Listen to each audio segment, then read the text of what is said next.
Okay, let's see. Are we on? Are we working? Right, okay. Lights on. There we go. Right,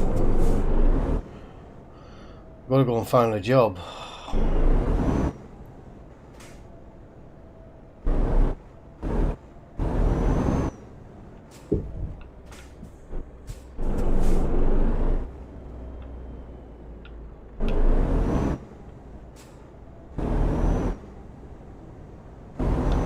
Let's go find a job.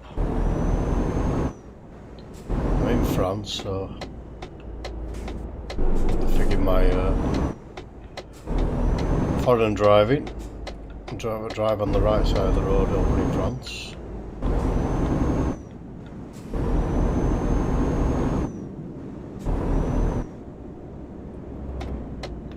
I'm gonna go to this place. I'm not. I'm gonna go to the other place.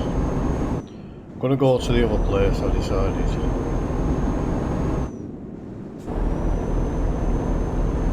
If I crash, or if I do too fast of a driving, like I'm doing,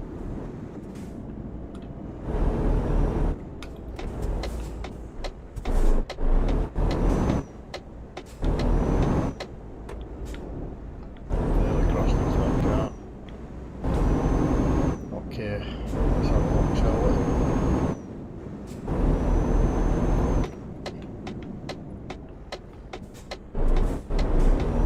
Pick one up from here. I don't know what this place is going to offer me. Okay, it's Felix store, £6 grand. Not bad. Take that job, £6 grand. Because I need the money. Right. There's my trailer. Okay.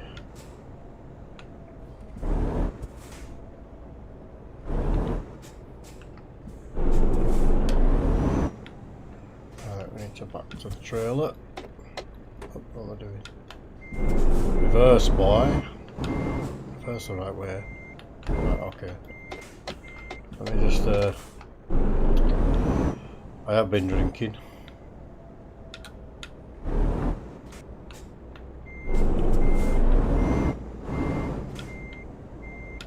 Went the wrong way totally. Okay.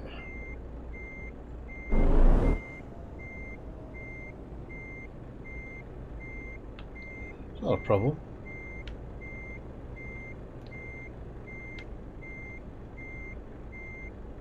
It's not a problem. I can do this in the dark while I've been drinking.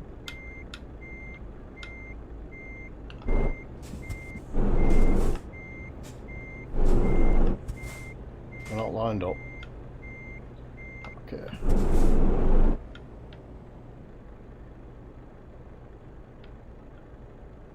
Need to line up. There we go.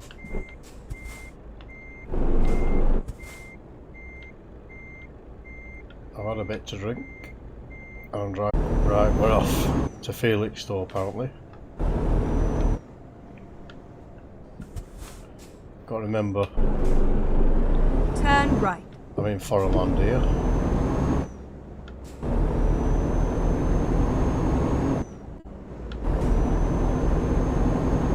Get ready to turn left. Turn left.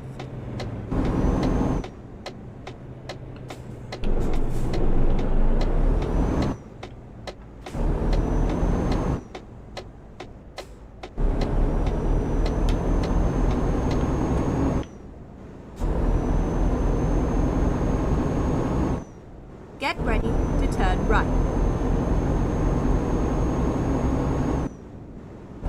Turn right.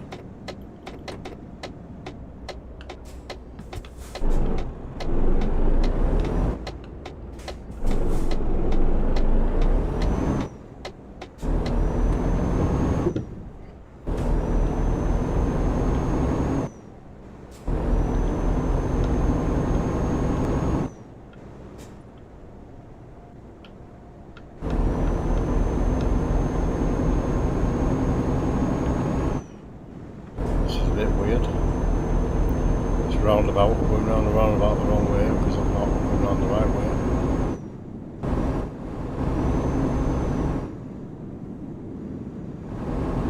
Keep right, and then exit right. Keep right and exit right, okay. Exit right.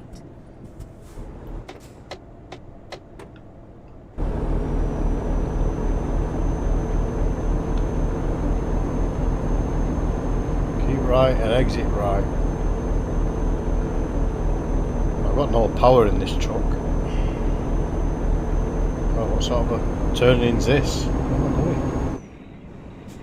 Oh, you've got to do 19 miles per hour. Oh. Speed humps.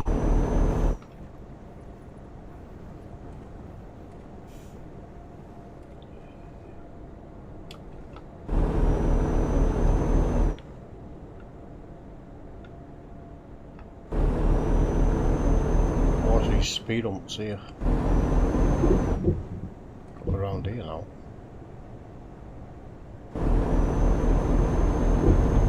Oh, where am I going? Oh, through one of these.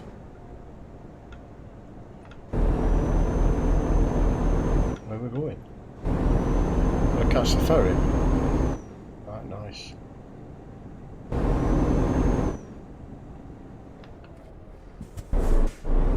Can't go through there, I can't go through there. These cones.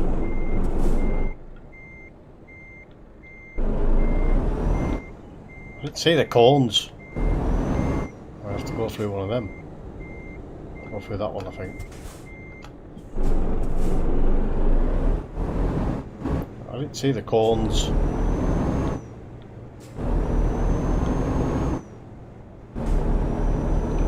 Through this one. Let's follow these. Nothing behind me. Just follow these dudes.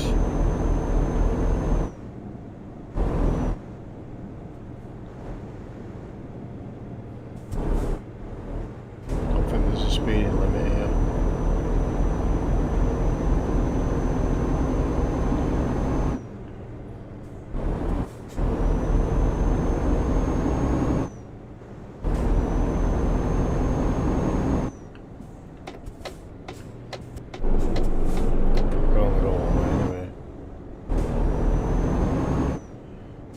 Freaking ball out getting around here, isn't it?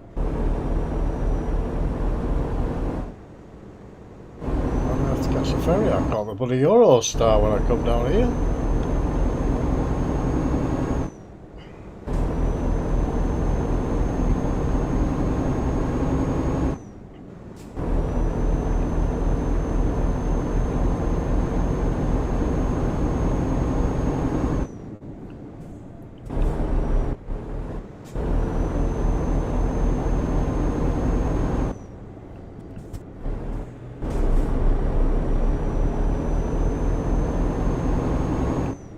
The freaking Eurostar before.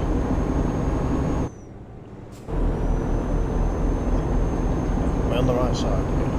Or on this side?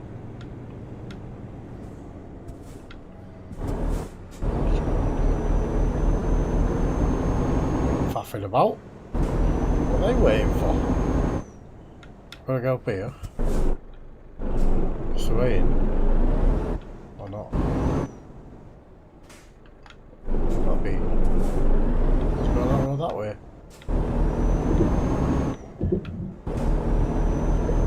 Just take yourself in. None of our roads go out then.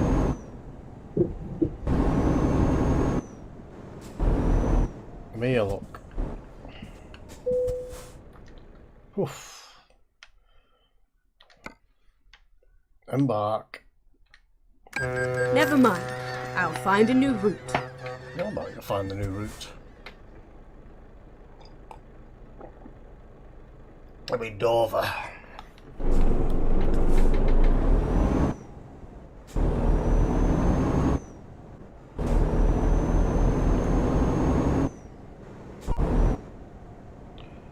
Do I go down here?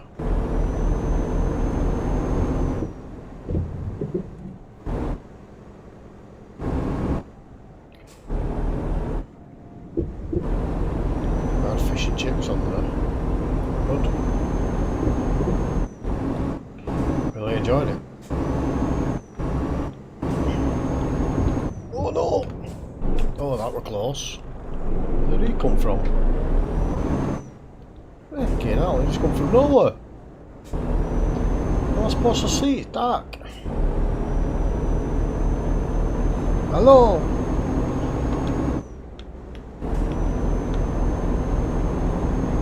Hello, Christian.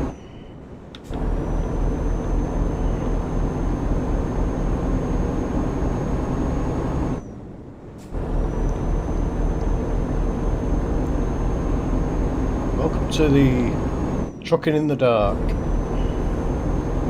Keep right, and then turn right. Oh no, I'm doing too fast.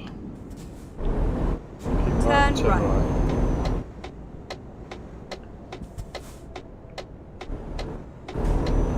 Well, I'm driving in the dark, scary.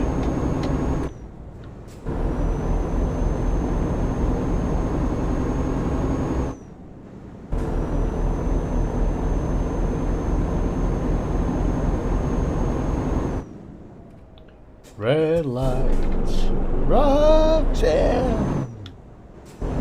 You don't have to turn the red lights, Roxanne. Do you remember that song? Who was it? Sting, wasn't it? Sting.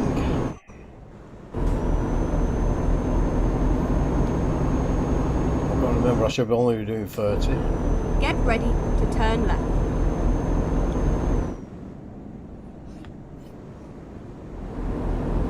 Turn left. Roxanne, you don't have to turn the red light.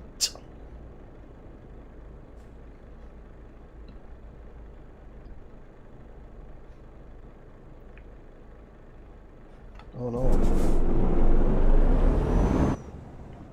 Roxanne, you don't have to turn on the red light.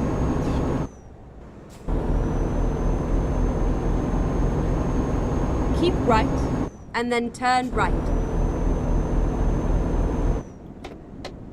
Turn right.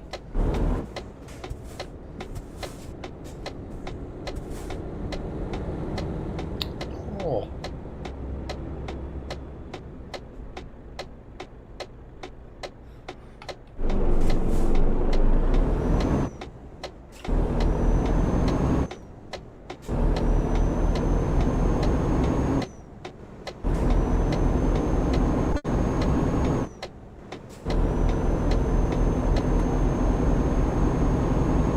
Roxanne, you don't have to turn the red light.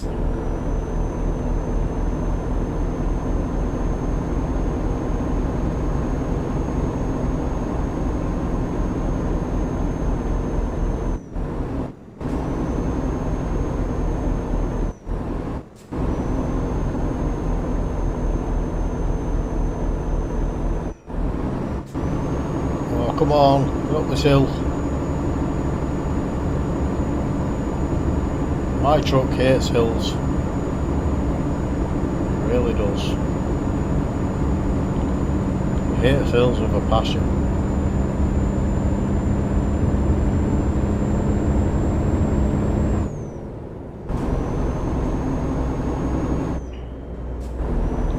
Gets a lift.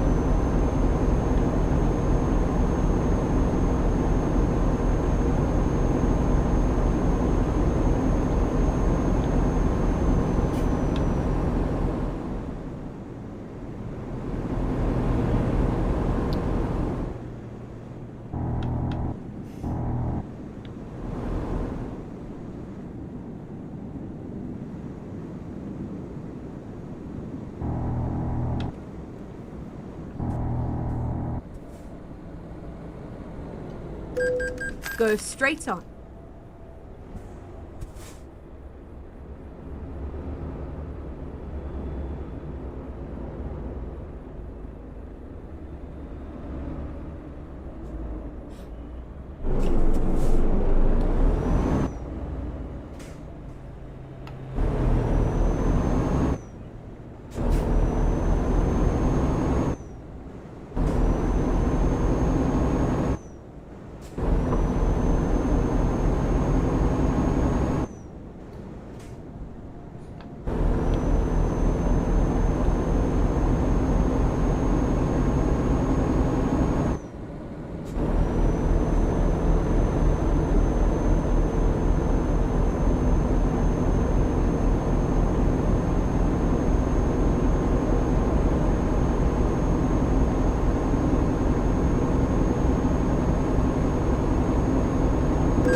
Why did he pull in?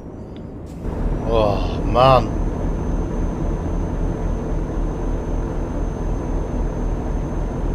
Did you see that guy? Fucking trucker man. Pulled in.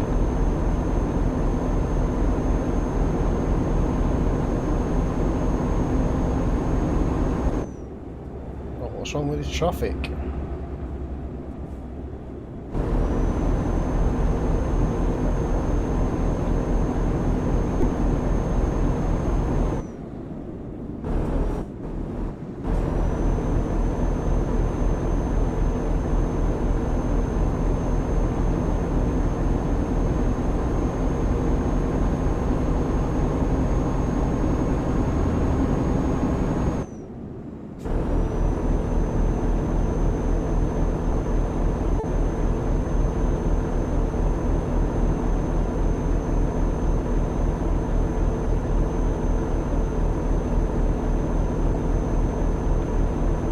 What's wrong with the traffic?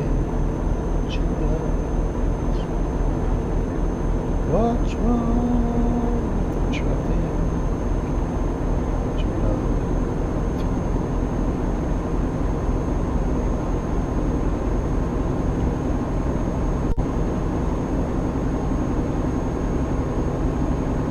It'd be nice if I had a faster truck.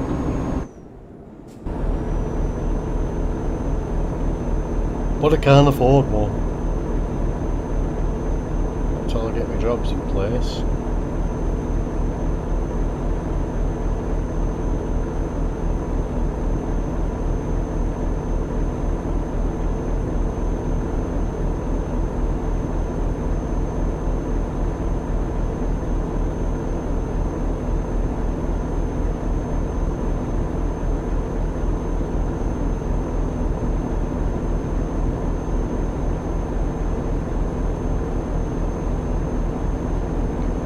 Just driving down the road, driving down the road again.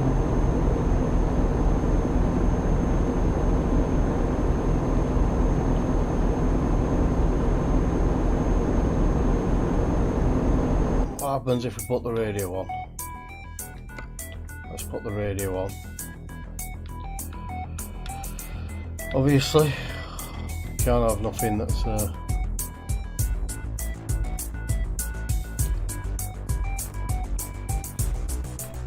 have a look.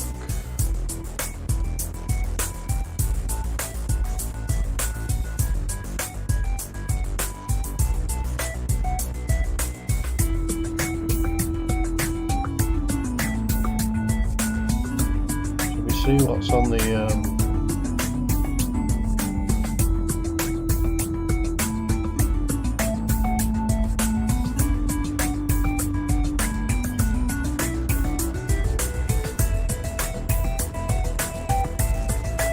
LBC. To the reggae band famous for hits like Red Red Wine and Falling in Love with You say they're devastated. To the city, the FTSE 100 has closed up 21 points at 71.09. The pound buys $1.37 and €1.17. LBC weather staying dry tonight with some patchy cloud around. Mist and fog may develop by dawn, a low of 9 degrees. From Global's newsroom for LBC, I'm Zora Suleiman. This is LBC from Global, leading Britain's Go straight conversation with Tom Swarbrick. Just gone 10. Hello, good evening, and welcome to the show. You're listening to Late Nights with Tom Swarbrick, Mondays to Thursdays at 10, live on LBC. Hope you're well. Tonight, is not good enough, and so by asking the government right now, right here, telling everyone on the streets, that's what I'm doing for. lying down on roads, setting up Exit tents in central left. London and demanding, amongst other things, the government stops Exit investing left. in oil and gas industries. XR are back. Should they get what they want? We'll discuss. Also tonight, Festival Blues. More than 4,000 COVID cases could have links to a music and surfing festival in Cornwall. The Boardmasters event between the 11th and 15th of August has seen Newquay have more COVID per head than pretty much anywhere in the country. We'll bring you the details.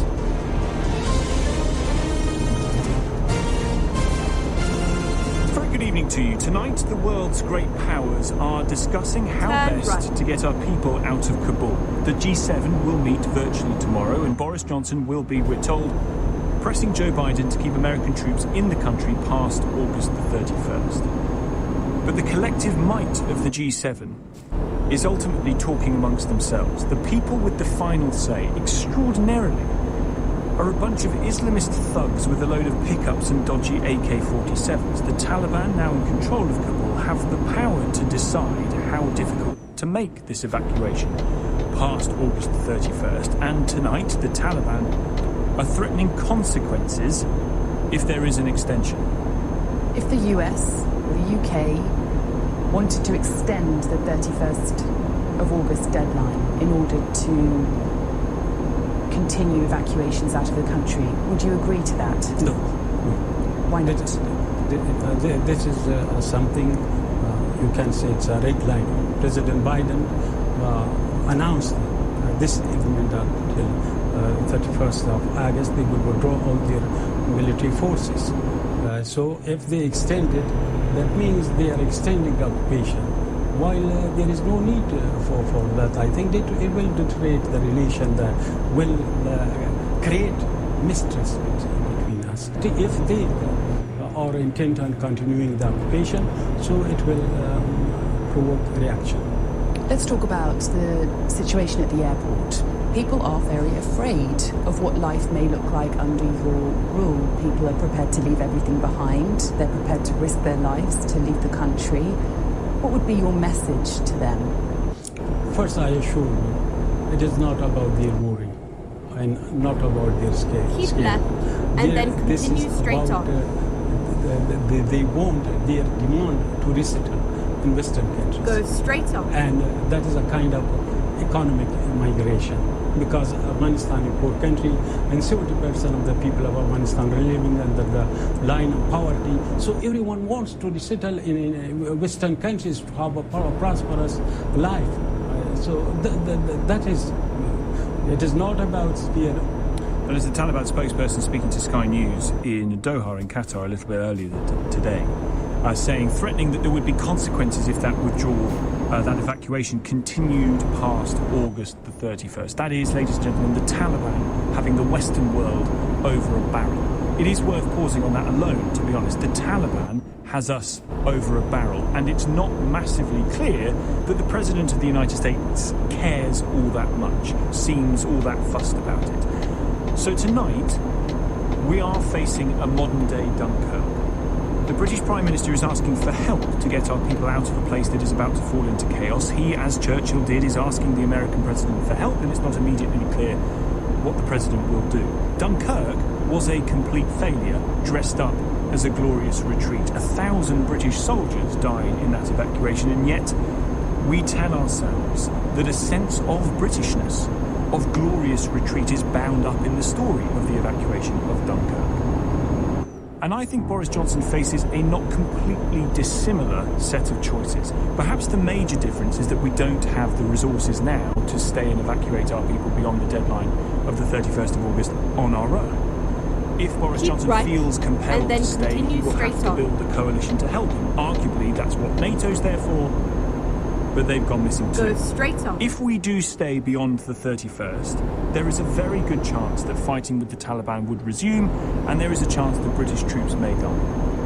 all to help get British citizens and Afghan interpreters out of the country. And the question is it worth it? Is it worth calling the Taliban's bluff and staying, if staying is required to get the remaining people out? Or do you believe that putting more troops in, be they British, NATO, American, or a combination of all three, is just too much of a risk? The people left behind aren't worth trying to get out in the face of seeing soldiers potentially die, as well as potentially Afghan civilians in fighting with the Taliban. Those, I think, are the choices available.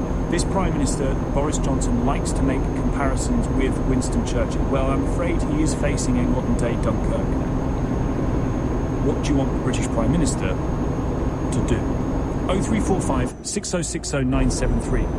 One set of people that do not have the choice to stay, to leave rather, and are staying to fight the Taliban, is the National Resistance Front of Afghanistan, who are taking on the Taliban north of Kabul. Ali Nazari joins us tonight, who is head of foreign relations for the National Resistance Front of Afghanistan. Thank you very much for coming on the programme this evening, Mr. Nazari. First of all, tell us how many people are involved in fighting as part of the National Resistance Front, and how many Taliban you've captured or killed thus far, sir.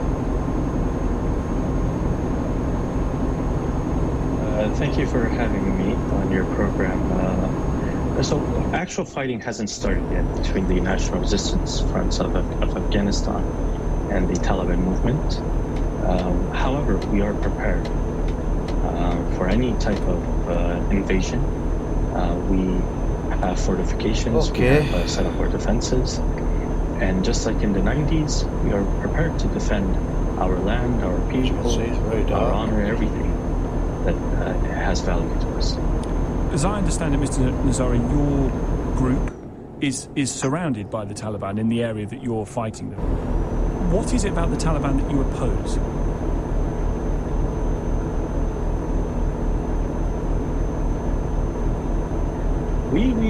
We oppose any force that tries to dominate politics in Afghanistan. Afghanistan is a country made up of ethnic minorities. There is no ethnic majority in Afghanistan.